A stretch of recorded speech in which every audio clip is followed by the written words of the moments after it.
दिल्ली की मुख्यमंत्री रेखा गुप्ता ने डीटीसी को लेकर बड़ी घोषणा की है। दरअसल दिल्ली में ईवी यानी इलेक्ट्रॉनिक व्हीकल को लेकर उन्होंने कहा कि दिल्ली में अब रूट के लिहाज से बसें चलाई जाएंगी। जहां ज्यादा भीड़ भाड़ है वहां ज्यादा बसें होंगी। हमारा टारगेट है कि 2026 तक 18,000 सरकारी इलेक्ट्रॉनिक व्हीकल चार्जिंग पॉइंट बनाएंगे और प्राइवेट मिलकर कुल 48,000 तक बनाए जाएंगे। जनता को भी इलेक्ट्रॉनिक व्हीकल की ओर लाया जाएगा। ईवी के लिए नई पॉलिसी बनाई जाएगी। 15 साल पुरानी गाड़ियों पर भी हम कार्रवाई करेंगे। आगे उन्होंने कहा कि दिल्ली के भीतर आने वाली गाड़ियों के लिए सरकार नई पॉलिसी बनाएगी।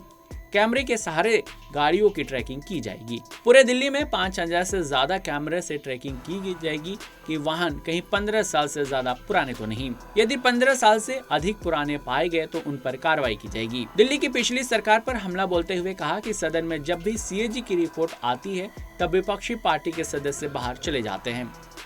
यह सुनने में इन्हें शर्म आती है, करने में नहीं आई लेकिन सुनने में आती है। पिछली सरकार यानी आम आदमी पार्टी की सरकार पर आरोप लगाते हुए कहा कि पैसों का दुरुपयोग किया गया है। मॉनिटरिंग और पॉलिसी मेकिंग में पिछली सरकार में कमी रही। दिल्ली की नई सरकार लगातार वायु प्रदूषण पर कदम उठा रही है। आज डीटीसी की कुल 2400 बसें सीएनजी की हैं और 1727 ईवी हैं, लेकिन कई इस साल रिटायर हो जाएंगी। ऐसे में हमने खरीद का काम शुरू कर दिया है। हमारा टारगेट है कि इस साल तक 5,500 बसें इलेक्ट्रॉनिक व्हीकल की होंगी और 2026 तक इन बसों का काफिला 11,000 तक बढ़ाया जाएगा।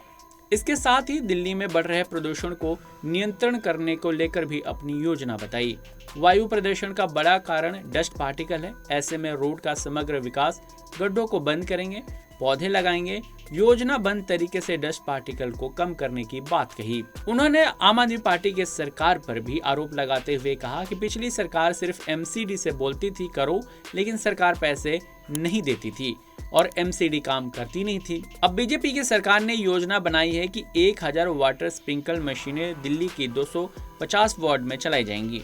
ये काम खुद दिल्ली सरकार करेगी। बता दें, दिल्ली की राजनीति में सीएजी रिपोर्ट का मुद्दा छाया हुआ है। एक तरफ जहां सीएजी की रिपोर्ट को लेकर आम आदमी पार्टी को घेरने में बीजेपी लगी हुई है, वहीं दूसरी तरफ आम आदमी पार्टी सीएजी की रिपोर्ट पर राजनीति करने का आरोप लगाती है। देश दुनिया की तमाम खबरों के लिए जुड़े रहिए पंजाबकेसरी.com के साथ।